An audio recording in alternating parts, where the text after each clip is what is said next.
All right, I'm here with Katlego Khanyisa. He'll be fighting on February the 21st against Manqoba Magubane, and that's the main event of the evening. 4-1, that is his professional record. Katlego, what do you think about the fight coming up? Look, the main thing is I'm grateful for No Doubt Management and Boxing 5 for keeping me active, because that's one thing that we mainly want as fighters, like the activity, especially in the early stages. Well, I've been pro since 2019, but I guess I still need to be racking up all those fights until I can get to that title contention. You know, that's what we're going for. Boxing 5 promoter Larry Weinstein has been teasing the opportunity that you'll be fighting for a belt coming up in the near future. Obviously, this is a fight that you'll have to win before that, otherwise that opportunity just disappears completely. What's your thoughts on potentially fighting for that belt in your next bout? Oh no, that is the goal. Like we said, that is the dream. Because now it's a setup for the international that's to come. So in my mind, I'm already the intercontinental champion. I know names are being thrown. At some point, another guy who you interviewed that could be fighting me was like, Colin can't have two bulls in the same corral. I'm hoping he's the one that I'll be getting into that ring with, and he can get that opportunity, because he was saying that there's nothing for him. So when the title is on the line, I hope he will not duck and he will be ready to get into the ring, and so that we can show who deserves to stay. That's it. There can only be one, as they say. And but of course, you are main eventing now for the first time in your career. That's a massive move for you at the box camp. Yes, definitely. It's been a long time coming, if I could say. I think I've co-mained 3 of Boxing 5's events, so I think it's about time that I'm the one who's keeping people at their feet. It is also my home ground, so I've established a lot of supporters and people who would love to see me being the main card. So yeah, I'm very excited. I'm very pleased to be the one who's going to be closing down the curtains. You are, of course, you've climbed the ladder, and raising the bar is officially this tournament now on February 21st. As I said, nice and early to get one in the year. For a lot of boxers, they wanted to jump at an opportunity to get a fight in February. Obviously, that sets up the year quite nicely. What's your thoughts on fighting in February? Oh no, like I say, the earlier the better. It gets me.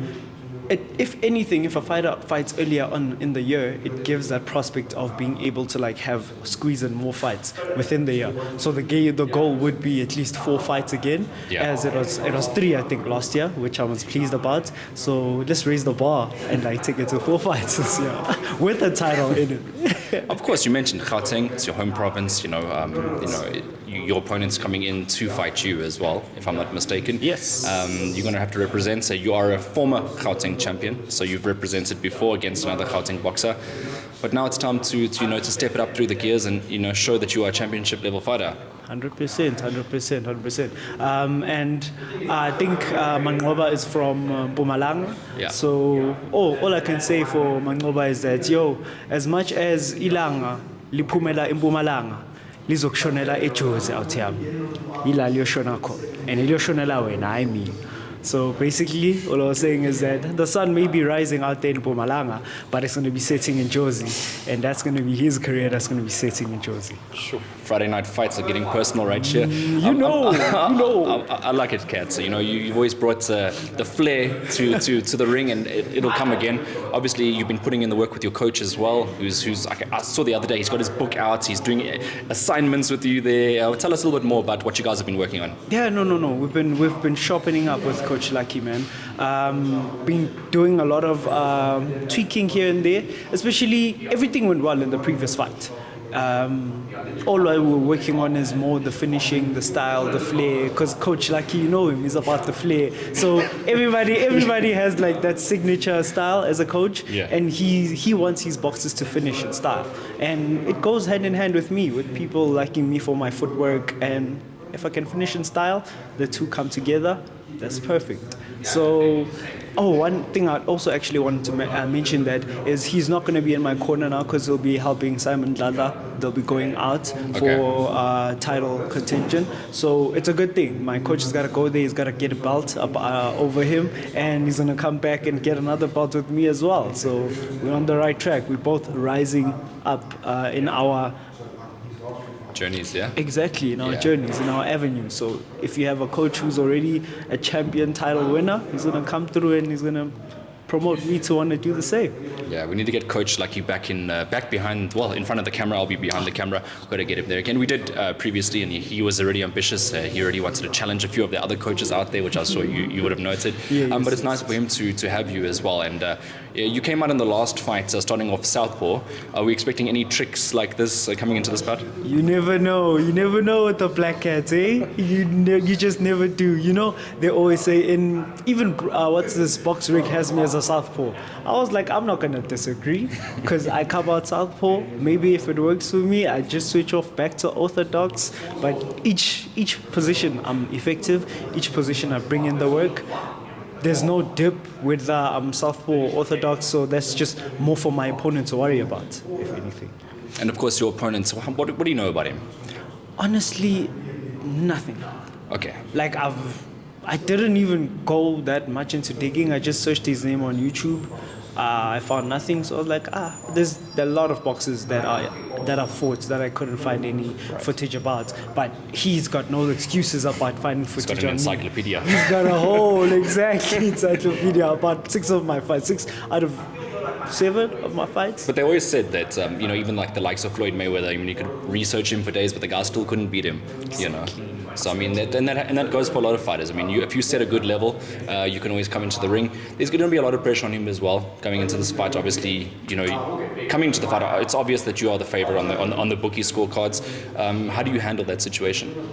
If I was in his position. No, I mean you as the favorite. Are you handling it well, being a favorite? Oh no, of course. I'm not going to be like over confident, but there is that pressure to keep up with exciting the crowd, The people are already messaging me, telling me, yo, we'll be there, we'll be screaming as per usual. Make sure you put on a show. That's the only, if we could call it pressure, that's the only type of pressure I have. I just have to be there, keep winning, keep showing the people that I'm with coming through to watch, so that I can be the next main event and the next till world champion status. Yeah, you're just going to go on a main event streak after this one. But I mean, look, your weight division change, it's worked out for the best as well. You seem to be handling the weight cut really well. In your assessment, how's it going? It's going very well, Hayden. Coming through from December, Colin was a bit worried, like, can you put it in Feb? I was like, yes, sir. I stay ready. So I've already adjusted my body to walking around at 64. So no issues whatsoever in that department. All right, and obviously you are one of your main chief sparring partners of the year, Lerato Khanyisa, has been back in the gym as well. Glad to see him back. Yes, very, very glad to see him back, and looking forward to him also getting back into action, putting in the work. I think we're going to have our first sparring session tomorrow.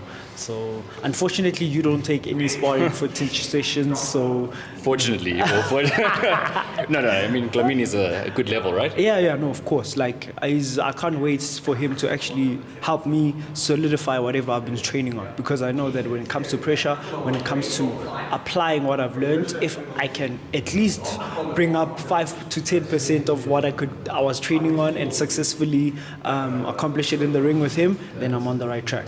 Have you made adjustments from your previous fight? Of course. Especially more with the range. I'm getting more comfortable from range, because as a pressure fighter, I'm usually coming in, getting too close to the people. But now I know how to level in, work out, and stay on the inside. So that's why, even if you can watch all of the footages, you just never know what I'll do. I mean, you're still an undefeated boxer, so everything's just working according to plan so far. As we said, we are just climbing the ladder, main events going on now. Do you have a message for your opponent before you step in the ring with him? Of course, I shall repeat the words again. Uphume Mpumalanga, la ilanga liphume khona lizokushonela ejozi out yami. When I make a show, if you can bring some of your son with you, that could work to your advantage, but it's only going to sit in Jozi. There's no other way. It just happens that we're fighting at nights as well, Kat. I mean, that's a bit of an unfair advantage. But yeah. Hey, the Black Cats, it comes with the darkness. All right, well, we're looking forward to your fights, and most certainly it's going to be another great one to end the night as the main events of the evening. Do you have any thank yous, any shout-outs just lastly? Of course. I always want to send a shout-out to my promoters, Boxing 5, No Maranjani Management, No Doubt Management, yourself, Hayden. You're always doing the most, putting us out there. All the supporters who are going to be there, please come out in numbers, whether you're from Josie, whether you're from Tembisa, whether you're from Birch Acres, pull through, get your tickets, come show your boy some love. He never disappoints. And my sponsors, the Infal Twins, Resultant Finance, always keeping me fit, ready, and backed up. So they always make sure that I'm on the right track, and they'll never leave me astray. So I want to thank everyone who's on my corner, and you guys are definitely not going to be disappointed. It's my first main eventer, but many more to come.